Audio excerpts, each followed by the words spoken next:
मृत्यु क्या है? इसका उत्तर कई दृष्टिकोण से दिया जा सकता है, लेकिन क्या कभी किसी ने मृत्यु को देखा है या किसी ने मृत्यु का साक्षात अनुभव किया है? इसका सकारात्मक उत्तर दुनिया में विरले लोगों के पास ही होगा। इस संबंध में भारतीय तत्वदर्शी योगियों ने सार स्वरूप ज्ञान के जिन तथ्यों को रखा है, संसार उसके लिए उनका हमेशा ऋणी रहेगा। उनके अनुसार मृत्यु से कुछ समय पहले मनुष्य को बड़ी बेचैनी, पीड़ा और छटपटाहट होती है, क्योंकि शरीर की सारी नाड़ियों में से प्राण खींचकर एक जगह पर एकत्रित हो जाते हैं। लेकिन पुराने अभ्यास के कारण वो फिर से नाड़ियों में खिसक जाते हैं, जिससे एक प्रकार का आघात लगता है। यही कष्ट का कारण होता है। ऐसा एक से अधिक बार हो सकता है, और ये कितनी बार होगा ये निर्भर करता है कि जीवात्मा किस कदर सांसारिक मोह वासना में घिरा हुआ था। अगर मौत किसी रोग, आघात या किसी अन्य कारण से हो रही है तो भी उससे पीड़ा होती ही है। मरने से पहले मनुष्य कष्ट तो पाता ही है, भले ही वो इसे अपनी जीवा से प्रकट कर सके या ना कर सके। लेकिन जब प्राण निकलने का समय बिल्कुल पास आ जाता है तो उसे एक प्रकार की मूर्छा आ जाती है, और उसी मूर्छा या अचेतन अवस्था में उसके प्राण निकल जाते हैं। जब मनुष्य मरने वाला होता है तो उसकी समस्त बाह्य शक्तियां एकत्रित होकर अंतर्मुखी हो जाती है और फिर स्थूल शरीर से बाहर निकल पड़ती है। विदेशी विद्वानों का मत है कि किसी जीव का सूक्ष्म शरीर बैंगनी रंग की छाया लिए हुए स्थूल शरीर से बाहर निकलता है, जबकि प्राचीन भारतीय योगियों ने इसका रंग शुभ्र श्वेत ज्योति जैसा माना है। दोनों के अपने अपने अनुसंधान हैं। अंतिम समय में जीवन में जो पुरानी बातें, घटनाएं धूमिल पड़कर मस्तिष्क के अति सूक्ष्म कोष्ठकों में निष्क्रिय अवस्था में पड़ी रहती है, वे सब एकत्रित होकर एक साथ निकलने की कोशिश करती है, जिसकी वजह से वो जागृत एवं सजीव हो जाती है। इसलिए कुछ ही क्षणों के भीतर अपने समस्त जीवन की घटनाओं को एक फिल्म की तरह मनुष्य देख लेता है। इन सब का जो सम्मिलित निष्कर्ष निकलता है वो सार रूप में संस्कार बनकर मृत आत्मा के साथ हो लेता है। ज्ञानी बताते हैं कि ये घड़ी अत्यंत पीड़ा की होती है। भौतिक कष्ट से तुलना की जाए तो कहा गया है कि 1000 बिच्छुओं के दंश जैसा कष्ट होता है। बस यूं समझ लीजिए कि जैसे कोई मनुष्य भूल से अपने छोटे से पुत्र पर गोली चला दे और उसका पुत्र मृत्युशैया पर पड़ा तड़प रहा हो, और उस दृश्य को देखकर एक सहृदय पिता के हृदय में अपनी भूल के कारण अपने प्राण प्रिय पुत्र के लिए ऐसी भयंकर दुर्घटना हो जाने पर जो दारुण दुख और व्यथा पैदा होती है, ठीक वैसी ही पीड़ा उस समय जीव का प्राण अनुभव करता है, क्योंकि तब उसे यह जीवन अत्यंत बहुमूल्य लगने लगता है और वो जानता है कि इस बहुमूल्य जीवन का उसने वैसा सदुपयोग नहीं किया जैसा कि उसे करना चाहिए था। मृत्यु का समय उपस्थित होने पर प्राणी की शारीरिक चेतनाएं तो शून्य हो ही जाती है, पर मानसिक वेदना मर्मांतक होती है। मृत्यु से ठीक पहले तक शरीर अपना कष्ट सह चुका होता है।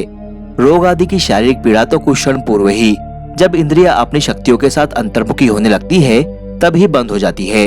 उस समय बीमारी या किसी आघात से शरीर और जीव के बंधन टूटने प्रारंभ हो जाते हैं। शरीर के ऊर्ध्व भाग में बने मार्गों जैसे कि मुख, कान, आंख और नाक से अक्सर प्राण निकलते हैं।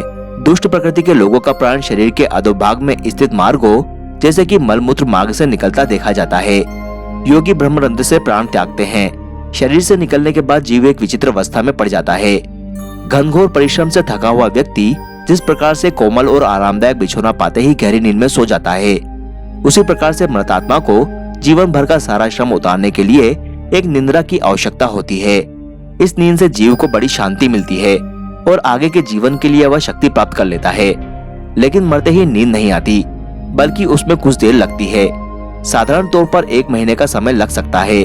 उसका कारण ये है कि मरने के बाद कुछ समय तक पिछले जीवन की इच्छाएं और वासनाएं प्रौढ़ रहती है और वो धीरे धीरे ही निर्बल पड़ती है। भौतिक जीवन में देखा जाए तो वैसे भी कड़ी मेहनत करके आने पर हमारे शरीर का रक्त संचार बहुत ही तीव्र होता है और पलंग मिल जाने पर भी हम उतने समय तक जागते रहते हैं जब तक फिर से रक्त की गति धीमी या सामान्य ना हो जाए। मृतात्मा भौतिक शरीर से अलग होने पर सूक्ष्म शरीर में प्रस्फुटित होती है। यह सूक्ष्म शरीर स्थूल शरीर के बनावट के जैसा होता है। मृतक को इस बात का आश्चर्य लगता है कि उसका शरीर कितना हल्का हो चुका है और वो हवा में पक्षियों की तरह उड़ सकता है और जहाँ चाहे वहाँ आ जा सकता है। अपने स्थूल शरीर के आसपास अपने परिवार और प्रियजनों को रोता बिलखता देखकर वह उनसे कुछ कहना चाहता है या अपने पुराने शरीर में वापस लौटना चाहता है, लेकिन उससे ये सब नहीं हो पाता।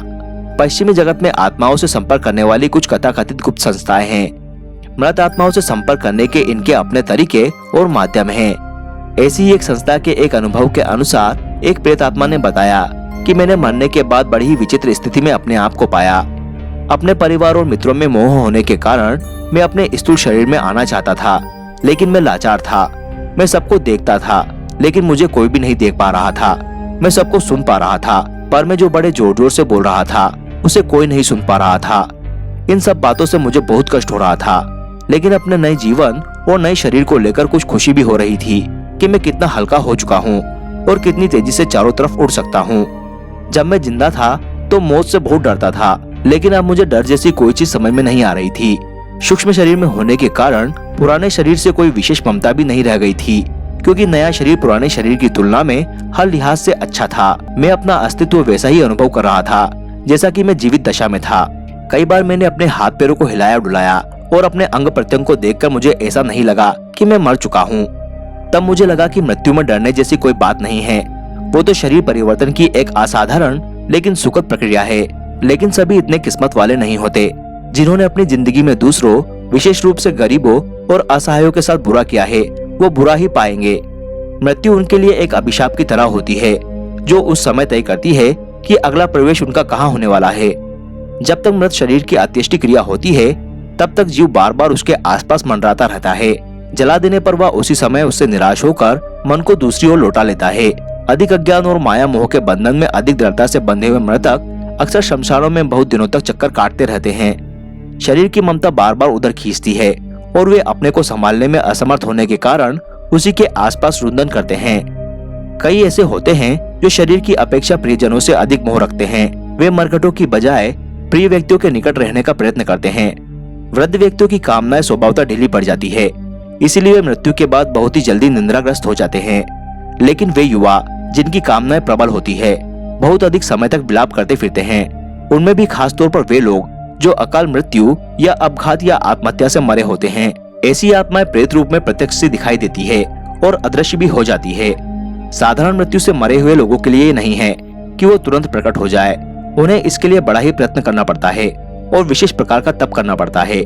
लेकिन अपघात से मरे हुए जीव सत्ताधारी प्रेत के रूप में विद्यमान हो सकते हैं और उनकी विषम मानसिक परिस्थितियां उन्हें नींद भी नहीं लेने देती। वे बदला लेने की इच्छा से या इंद्रिय कामनाओं को तृप्त करने के लिए किसी पुराने वृक्ष, गुफा, खंडर या जलाशय के आसपास पड़े रहते हैं और जब अवसर देखते हैं अपने अस्तित्व को प्रकट करने या बदला लेने की इच्छा से प्रकट हो जाते हैं। इन्हीं प्रेतों को कई तांत्रिक शव साधना करके या शमशान जगाकर अपने वश में कर लेते हैं और उनसे एक दास की तरह काम लेते हैं। इस प्रकार से बंधे हुए प्रेत उन तांत्रिकों से प्रसन्न नहीं रहते, बल्कि मन ही मन बड़ा क्रोध करते हैं और यदि मौका मिल जाए तो उन्हें मार भी डालते हैं। बंधन सभी को बुरा लगता है। प्रेत लोग छूटने में असमर्थ होने के कारण अपने मालिक का कहना मानते हैं, लेकिन उनसे वे बहुत दुखी होते हैं। अबाध प्रेत प्रायः एक ही स्थान पर रहते हैं और बिना कारण जल्दी जल्दी स्थान परिवर्तन नहीं करते। साधारण कामनाओं वाले प्रबुद्ध चित्त और धार्मिक वृत्ति के लोग मृत्यु के बाद जब अंत्येष्टि क्रिया हो जाती है तो फिर पुराने संबंधियों से रिश्ता तोड़ लेते हैं और मन को समझाकर उदासीनता धारण कर लेते हैं। उदासीनता आते ही उन्हें निंद्रा आ जाती है और फिर आराम करके नई शक्ति प्राप्त करने के लिए वो निंद्राग्रस्त हो जाते हैं।